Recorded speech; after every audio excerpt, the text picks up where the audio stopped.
বেগম রুমিন ফারহানা, ব্রাহ্মণবাড়িয়া ২, আপনার সময় ৩ মিনিট। মাননীয় স্পিকার, আপনাকে ধন্যবাদ।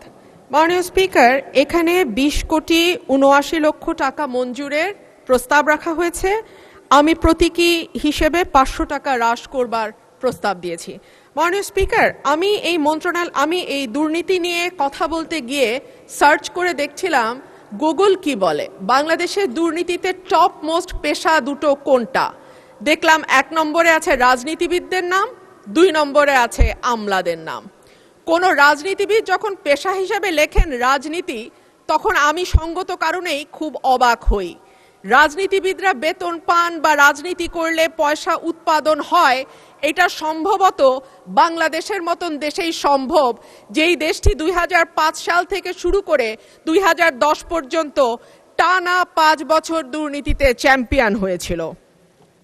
মাননীয় স্পিকার, আমরা বিগত সরকারের আমলে ছাগল কাণ্ড দেখেছি, বালিশ দুর্নীতি দেখেছি, রূপপুর পারমাণবিক বিদ্যুৎ কেন্দ্র নির্মাণের সময় যে ভয়াবহ দুর্নীতি হয়েছে সেটাও দেখেছি। আমরা দেখেছি একজন পিয়ন কি করে ৪০০ কোটি টাকার মালিক হয় এবং হেলিকপ্টার ছাড়া চলাফেরা করতে পারে না বলে তৎকালীন প্রধানমন্ত্রী নিজেই বলেছিলেন। মাননীয় স্পিকার, আমরা ব্যাংক থেকে লক্ষ কোটি টাকার লোপাট দেখেছি, ভুয়া কোম্পানির নামে অর্থ আত্মসাৎ, ইচ্ছাকৃত ঋণ খেলাপি ইত্যাদি ইত্যাদি দেখেছি। ওভার ইনভয়েসিং, আন্ডার ইনভয়েসিং, হুন্ডি, ভুয়া রপ্তানি বিল মারফত টাকা কিভাবে দেশের বাইরে পাচার হয়েছে। আমরা দেখেছি মেগা প্রজেক্ট, মেগা দুর্নীতি। আমরা দেখেছি নিয়োগ, পদোন্নতি এবং সরকারি কেনাকাটায় অনিয়ম। স্বাস্থ্য খাতে মিঠু সিন্ডিকেটের দৌরাত্ম্যের কথাও কম বেশি আমরা জানি। আর সে কারণেই মাননীয় স্পিকার, আমাদের আশা ছিল যে ৫ই অগস্টের পরে যখন নতুন বাংলাদেশের কথা হচ্ছে, তখন দুদককে নখদন্তহীন বাঘ থেকে আমরা একটা শক্তিশালী প্রতিষ্ঠানে পরিণত করতে পারব।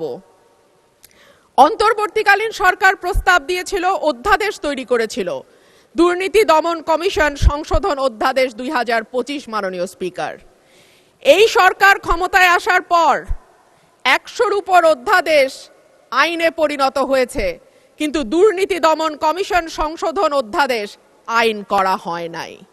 সরকারের নিয়তটা কি তা এই দুর্নীতি দমন কমিশনকে নখদন্তহীন করে রাখবার যেই সংস্কৃতি, সেখান থেকে বের না হওয়ার উদাহরণ দিয়ে স্পষ্ট হয়ে যায় এই সরকার আসলে দুর্নীতি দমন করার ব্যাপারে কতটুকু আন্তরিক। মাননীয় স্পিকার, দুদককে শক্তিশালী করা হলে কেন সরকারগুলো ভয় পায় কিছু কিছু আমরা বুঝি। সরকারে সরাসরি যুক্ত, আমাকে ১ মিনিট বাড়িয়ে দেবেন মাননীয় স্পিকার।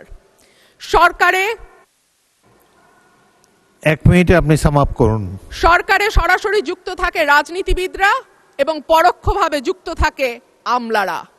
সেই কারণেই দুর্নীতি দমন কমিশন যদি শক্তিশালী হয়ে যায়, তখন রাজনীতিবিদ এবং আমলাদের জন্য খুব ভালো খবর সেইটা নয়।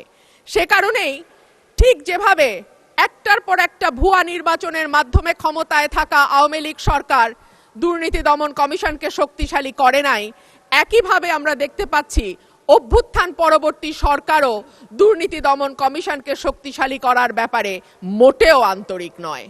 এমনকি দুর্নীতি দমন কমিশনের ৩ জন সদস্য কারা কারা হবেন এটাও সরকার ঠিক করে দেবে।